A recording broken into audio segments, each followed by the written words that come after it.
নমস্কার বন্ধুরা, welcome back to my channel. শুরু করছে একটি ভিডিও টাইটেল থাম্বনেল দেখে বুঝতেই পেরেছেন যে ভিডিওটা হতে চলেছে দেবলীনাকে নিয়ে। দেবলীনার গতকাল আমি একটা ভিডিও দেখলাম, ভিডিও মানে ওর আর কি রিলস মতো একটা, সেখানে ও তার মাকে নিয়ে বসেছে এবং বেশ কিছু কথা বলেছে। বেশ কদিন যাবৎ একটা বিষয় ভীষণ ঘুরছিল সোশ্যাল মিডিয়ায়, সেটা হচ্ছে ওর যেগুলো জিনিসপত্র রিকভারি করার আর কি, যেহেতু ওর হাজব্যান্ডের সঙ্গে এখন থাকছে না, ওদের ডিভোর্স হয়ে গেছে কিনা বা কী বৃত্তান্ত সেটা তো আমরা কেউ জানি না। তবে যেটা মনে হয় ডিভোর্স বোধহয় এখনও হয়নি, যেহেতু ওদের বিয়ের রেজিস্ট্রেশন হয়নি, তাহলে ডিভোর্সের কী ব্যাপার আছে সেটা ওরা জানে, সে বিষয়ে আমি যাচ্ছি না, কিন্তু কিছু কথা আমি বলবো সেই রিলেটেড। যেটা হচ্ছে যে ওর শ্বশুরবাড়ি থেকে জিনিস, এটা তো আমরা জানি প্রত্যেকেই যে যখনই এরকম কোনো ম্যাট্রিমনি ডিসপুট হয় তখন মেয়ের বাড়ি থেকে জিনিস নর্মালি আনতে যাওয়া হয় ছেলের বাড়ির ওখান থেকে। তো সেখানে সঙ্গে করে একজন পুলিশ অফিসার লাগে এবং অনেক উকিল লাগে দুপক্ষের, মোটামুটি সবার উপস্থিতিতে জিনিসটা ঘটে। তো হঠাৎ করে আমি ফেসবুকে বেশ কিছুদিন আগে আমি একটা ভিডিও দেখি, যেখানে ওর প্রথমে দেবলীনা একটা ভিডিও করে, বলে যে যিনি ওকে সাহায্য করেছিলেন একটা সময়, যে পুলিশ অফিসার, তাকে নাকি একটা পার্টিকুলার অ্যামাউন্টও দেওয়া হয়েছিল, কিন্তু এখন তিনি কোনো রকম সাহায্য করতে চাইছেন না। তিনি বলছেন যে সরকার বদল হয়ে গেছে, অতএব এখন আর এগুলো নিয়ে আমি সাহায্য করতে, এরকমই একটা কিছু। তো যখন দেবলীনা এটা বলছিল তখন সেই পুলিশ অফিসার বলেছেন যে আপনি প্রুফ দেখান যে আপনি আমাকে টাকা দিয়েছেন। তো নর্মালি কী হয়, আমরা প্রত্যেকেই জানি এই ধরনের কোনো কিছুতে প্রুফ থাকে না। এখন দেখুন, সে বিষয়ে আমাদের কিছু বলা উচিত না এইভাবে, কিন্তু এটা ঘটে থাকে চাকরির অনেক সময়, জানেন যারা সরকারি জবের ক্ষেত্রে ভেরিফিকেশন হয় তখনও সেই পুলিশ স্টেশনে যেতে হয়। তো এরকম প্রচুর মিষ্টি খাওয়ানো, এরকম ব্যাপার চলতে থাকে যে কোনো কিছুতে, পাসপোর্ট ভেরিফিকেশনে মোটামুটি তারা বেশ তাদের পকেটটা একটু ভারী করে নেন, এটা কোনোভাবে তো অস্বীকার করে লাভ নেই, এবং সেটা কিন্তু কোনো প্রমাণ থাকে না, কোনো লিখিত প্রমাণ থাকে না, এটা সব থেকে মুশকিল। তো এবারে দেবলীনা যখন শ্বশুর বাড়ি, মানে ওর ফ্ল্যাট থেকে তো নিয়ে এসছে যেখানে সে প্রবাহর সাথে থাকতো, কিন্তু যখন শ্বশুর বাড়ি থেকে আনার যে ব্যাপারটা, সেটা কোনোভাবেই সেই পুলিশ অফিসার কোঅপারেট করছিলেন না। দেবলীনা সেটা নিয়েই প্রথমে মুখ খোলে যে আমি সোশ্যাল মিডিয়ায় এবার জানাচ্ছি। তারপরে হঠাৎ করে দেখি দেবলীনার মা একটা কেঁদে কেঁদে ভিডিও করেন উনি। তো উনি যেটা বলেন যে প্রচুর মানুষ যখন দেবলীনা একটা, আমরা প্রত্যেকে জানি, একটা পদক্ষেপ উঠিয়েছিল এবং ভীষণভাবে ট্রোল হয়েছিল। সত্যি কথা বলতে কি, দেবলীনার যে একটা ভাবমূর্তি ছিল সেইটা কিন্তু টোটালি চেঞ্জ হয়ে যায় সেই ঘটনাটাতে। এত সুন্দর একটা মিষ্টি মেয়ে, সে যখন লাইভে, মানে ও যখন প্রবাহর সঙ্গে একসাথে যখন রিলসগুলো করতো, যখন ব্লগ করতো, মানুষ কেউ কখনো ভাবতেও পারেনি যে আজকের এই দিনটা আসবে এবং সেটা এত তাড়াতাড়ি আসবে। তো ওর মা ভীষণ কান্নাকাটি করে, এবং সায়নীর মৃত্যু তখন ঘটেছিল, মানে আত্মহত্যার যে ঘটনাটি, তখন ওর মা বলে যে আজকে সায়নীর সাথে যেটা হয়েছে, সায়নী তো চলে গেছে কিন্তু আমার মেয়ে বেঁচে আছে বলে মেয়েকে প্রচুর কথা শুনতে হচ্ছে। আসলে ব্যাপারটা হচ্ছে ঠিক তা নয়। যে জিনিসটা উঠেছিল সেই সময়তে, সেটা হচ্ছে যে সে লাইভে এসেছিল, তারপরে সে এরকম একটা ঘটনা, পুরো জিনিসটা তারা সোশ্যাল মিডিয়াতে ঘটিয়েছিল, মানে একটা মানুষ জানতে পেরেছিল পুরো আপডেট, এবং কোথাও না কোথাও মনে হয়েছিল যে হাজব্যান্ডকে হয়তো বদনাম করার জন্য করছে বা এরকম কিছু। তারপর তো অনেক দিন কেটে গেছে এবং অনেক মাস কেটে গেছে, ইনফ্যাক্ট ওটা 5 মাস আগে হয়েছিল, তারপর থেকে অনেক মাস কেটে গেছে। দেবলীনাও আলাদা ফ্ল্যাটে শিফট হয়েছে, সে তার জীবনটাকে নতুন করে শুরু করেছে এবং করাটাই উচিত। তো এবারে গতকাল আমি দেবলীনার একটা ভিডিও দেখি, সেখানে সে এবং তার মায়ের সাথে বসে ভিডিওটি করে, শেষ চন্দননগর থেকে সমস্ত জিনিসপত্র তার যেগুলো ছিল প্রাপ্য সেগুলো নিয়ে এসেছে, এবং নিয়ে এসে তারপরে বলে আমি এই ভিডিওটা এই কারণে করছি কারণ ওখানে প্রচুর মানুষ কিন্তু শ্যুট করছিল, ভিডিও শ্যুটিং করছিল লুকিয়ে লুকিয়ে আর কি মোবাইলে। এইরকম একটি ভিডিও যখন ও প্রবাহর ফ্ল্যাট থেকে জিনিস আনতে যায়, সেটা কিন্তু ফেসবুকে ভাইরাল হয়েছে, প্রচুর মানুষ দেখেছে। সেখানে ও সমস্ত কিছু, ওর যা যা জিনিসপত্র ছিল যেগুলো কিনেছিল সমস্ত কিছু নিয়ে এসেছে। এটার মধ্যে আমি কোনো অন্যায় দেখি না। ও নিজে যখন জিনিস কিনেছে, ও নিজের পয়সায় কিনেছে, সেখান থেকে ও নিজের জিনিস আনতেই পারে, কারণ ওর সেই জিনিসগুলো প্রয়োজন পড়বে। আর যেখানে ওর মনের আর কোনো মিল নেই বা ও সেখানে হয়তো আর সংসার করবে না, এটা ওদের ডিসিশন সম্পূর্ণ। তবে একটা জিনিস আমি আজকে বলবো, সেটা হচ্ছে যে এই ধরনের বিষয় যখন বিয়ে বা এই ধরনেরগুলোতে না, খুব তাড়াহুড়ো করা কখনো উচিত না। কারণ প্রবাহ এবং দেবলীনা দুজনেই, আমি বলছি না যে প্রবাহ খুব খারাপ দেবলীনা ভালো, এই ব্যাপারটা আমি বলছি না। হতে পারে ওরা দুজনে আলাদা আলাদা মানুষ, দুজনেই ভালো, কিন্তু অনেক সময় দুটো ভালো মানুষ একসাথে থাকতে হয় না, থাকা পসিবল হয় না, সেখানে ইনলজের প্রচুর থাকে ইন্টারফেয়ারেন্স, যেটা এর ক্ষেত্রেও হয়েছে। ঠিক আছে, একটা সংসার যখন ওরা করছে সেখানে শ্বশুর শাশুড়িরও প্রচুর অবদান আছে আজকেও সংসারটা ভেঙে যাওয়ার জন্য। কারণ দেবলীনা এবং প্রবাহ যখন একসাথে সংসার করতো, মানে কতটা কোয়েন্সিডেন্ট, কালকে আমি দেবলীনার ওই ভিডিওটা দেখলাম, তারপরেই দেখছি ওর সঙ্গে প্রবাহর যে আগের যে ভিডিও করেছে সেই ভিডিও একটা এলো। বিশ্বাস করুন, এত খারাপ লাগছিল যে দুজনে একসাথে কত সুন্দরভাবে থাকছিল, সংসার করছিল। ওদের দুজনের জন্য যে সংসারটা শেষ হয়ে গেছে সেটা কিন্তু নয়, এর পেছনে আমি বলছি না যে শুধুমাত্র শ্বশুর শাশুড়ির অবদান আছে, দু পক্ষেরই অবদান আছে। ঠিক আছে, ওর মায়েরও আমার মনে হয় কিছু, আমি এটা বলতে চাইছি না, বাট কিছু তো ব্যাপার আছে, না হলে দেখুন একটা সংসার পুরো শেষ হয়ে গেল। হ্যাঁ, আজকে দেবলীনা যখন ওই জিনিসপত্রগুলো নিয়ে আসছে বা চন্দননগরে গিয়ে ওর জিনিসপত্রগুলো নিয়ে আসছে, এটা খুব মানে প্যাথেটিক এই জিনিসটা। কারণ একটা সংসার যখন সাজিয়েছিল সেখান থেকে সব খুলে খুলে নিয়ে আসা, এটা যখন দেবলীনা বলছে হয়তোটা সহজভাবে হয়তো, কিন্তু কষ্টটা ডেফিনেটলি ওর হচ্ছিল। তো খারাপ লাগে একটা এরকম দুজনে এত কম বয়স, সেখানে এত কিছু তারা একসাথে করতে পারতো, কিন্তু হঠাৎ করেই মাঝপথে এরকম হয়ে গেল। এবং সব থেকে বড় কথা, আমাদের এই সমাজে না, যতই সে সেলিব্রিটি হোক আর যতই যাই হোক, আজ কিন্তু প্রবাহরও হয় এই বিচ্ছেদটা হলো, ঠিক আছে, কিন্তু আলটিমেটলি গায়ে কিন্তু দেবলীনার দাগ লেগে যাবে, এটাই। তো যাই হোক, এখন অনেক মানে উন্নত সব কিছু, সব মানুষ অনেক কিছু অ্যাকসেপ্ট করে নিতে পারে, হয়তো দেবলীনাও একটা সময় আবার নতুন জীবনে পা দেবে। তবে হ্যাঁ, জীবনে কাউকে লাইফ পার্টনার করার আগে না অবশ্যই একটু ভেবে চিন্তে করা উচিত। আমার যেটা মনে হয়, দেবলীনা এবং প্রবাহ দুজনেরই এটা ওদের একান্ত পার্সোনাল ম্যাটার, কিন্তু যখন ওরা বিয়ে করেছে ভীষণ তাড়াহুড়ো করে বিয়ে করেছে। এটা দেবলীনা কালকে বলছিল যে ওর বিয়ের এক সপ্তাহ আগে ওর কিছু একটা হয়েও ছিল সম্ভবত কিডনিতে স্টেন বসানো এরকম কিছু, তো সেইটা মানে কিডনিতে স্টোন হয়েছিল, তো সেইটার অপারেশন করে তারপরে জাস্ট 7 দিন 8 দিন পরেই ও বিয়ে করেছে নাকি ব্যথায় মানে ইয়ে হয় তো, কারণ ওকে শ্বশুরবাড়ির তরফ থেকে ওদের তাড়াহুড়ো করা হচ্ছিল এরকম। তো আমার মনে হয় এই জিনিসটা তখনই একটুখানি ভাবনা চিন্তা করা উচিত ছিল।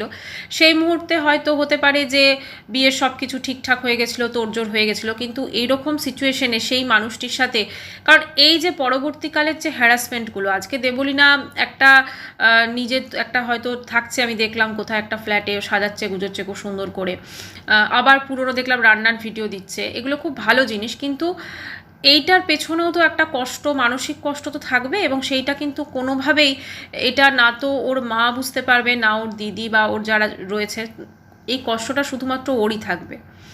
কারণ কোথাও না কোথাও ও প্রবাহকে কিন্তু এখনও বোধহয় ভুলতে পারেনি, ভালোবাসে, আর সেই জন্যই কিন্তু প্রবাহর যে ভিডিওগুলো, যেগুলো পুরনো ভিডিও, সেগুলো কিন্তু এখনও ওর ফিরে আছে, এবং এখনও কিন্তু সেই ভিডিওগুলো মানুষের সামনে আসছে, এবং খুব খারাপ লাগছে। ছোটো ছোটো যে ব্লগগুলো দিত, ভীষণ খারাপ লাগছে। কারণ ও কিন্তু যখন এই জিনিসগুলো বলছে, ওর মধ্যে কিন্তু কোনো রকমভাবে যে ও প্রবাহকে মানে এই করছে সেরকম কিন্তু দেখা যাচ্ছে না। আমি জানি না ওরা কেন আরেকবার ভাবলো না এই জিনিসটা নিয়ে, কেন এত সহজে সব কিছু শেষ হয়ে গেল।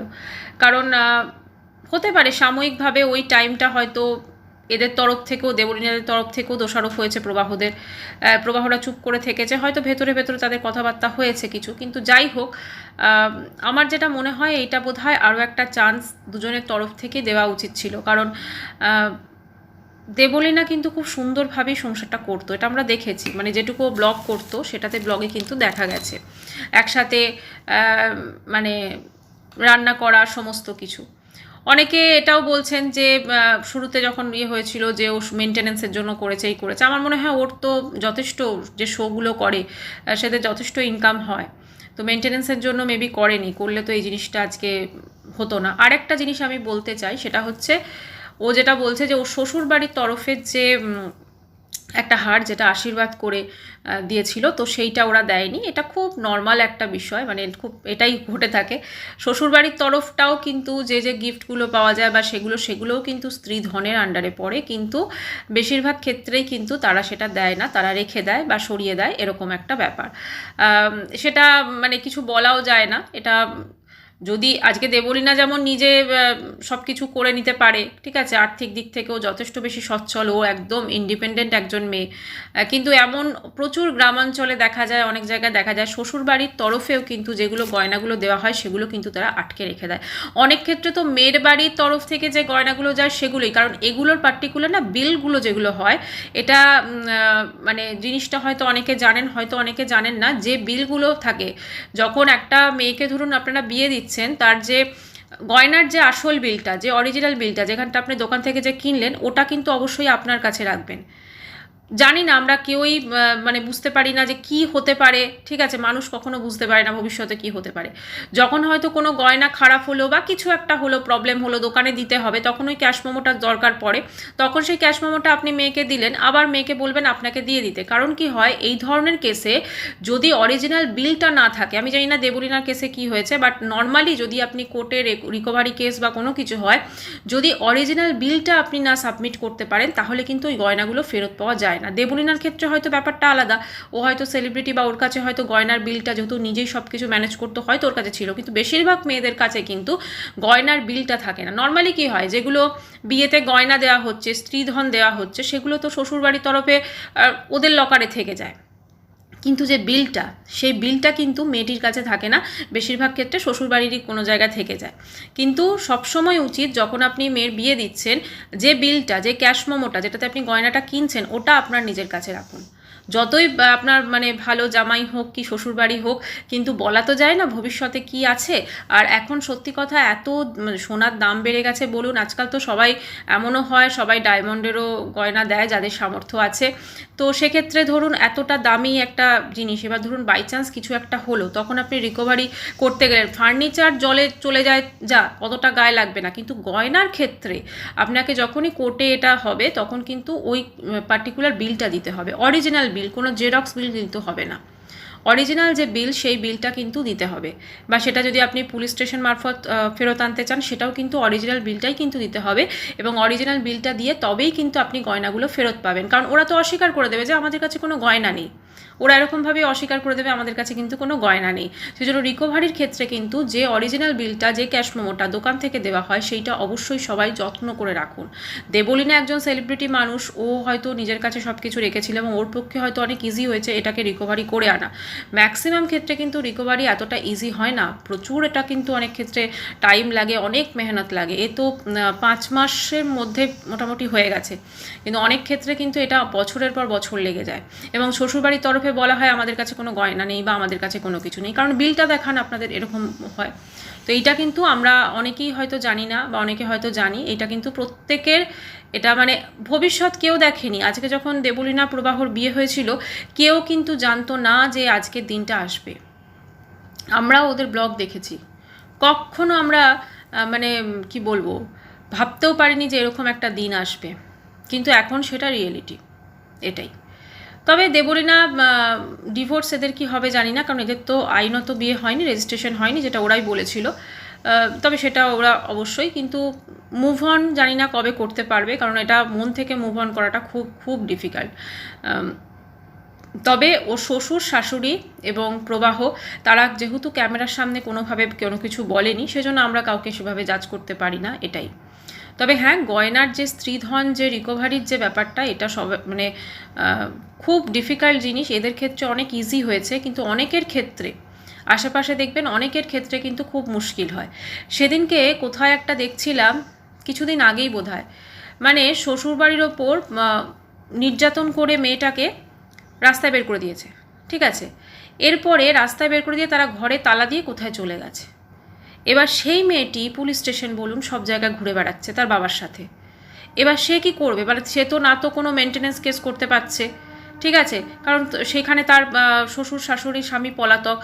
মেনটেনেন্স কেস করলেই তো আর সঙ্গে সঙ্গে মেনটেনেন্স হবে না, তার এখানে ডেটের পর ডেট পড়বে, তারপরে একটা ইন্টারিম মেনটেনেন্স দেয় হবে, তারপরে সেটা অনেক প্রসেস, অনেক প্রসিডিওর। একটা কেস করতেও তো টাকা লাগে, ভালো অ্যামাউন্টের একটা টাকা লাগে কেস করতে। তো এবার ধরুন গয়না কাটি, মেয়েটা বলছে সব ওদের কাছে আছে, বিল টিল সব ওদের কাছে, তাহলে সেখান থেকে রিকভারি করা খুব ডিফিকাল্ট। কারণ মেয়েটি তো বিলটি দিতে পারবে না, মুখের কথায় হবে না, বিলটা দিতে পারবে না, ওকে প্রমাণ করতে হবে যে এই গয়নাগুলো আমার ওখানে আছে। তাই জন্য যতই যুগ বদলাক, যতই এআই আসুক, যতই যা কিছু আসুক, গয়নার বিল মেয়ের বাড়ি থেকে যখন আপনারা দিচ্ছেন আপনার মেয়েকে, অবশ্যই অরিজিনাল ক্যাশ মেমো, অরিজিনাল কোনো জেরক্স না, আপনাদের কাছে রাখুন, যাতে ভবিষ্যতে ঈশ্বর না করুক কিছু হলে না আপনারা সেইটা দিয়ে ওগুলোকে উদ্ধার করতে পারেন। কারণ দেবলীনার ক্ষেত্রে রিকভারিটা কিন্তু অনেক ইজি হয়েছে। ও বলছিল যে অনেক হ্যারাসমেন্ট হচ্ছে, কিন্তু অনেক ইজি হয়েছে।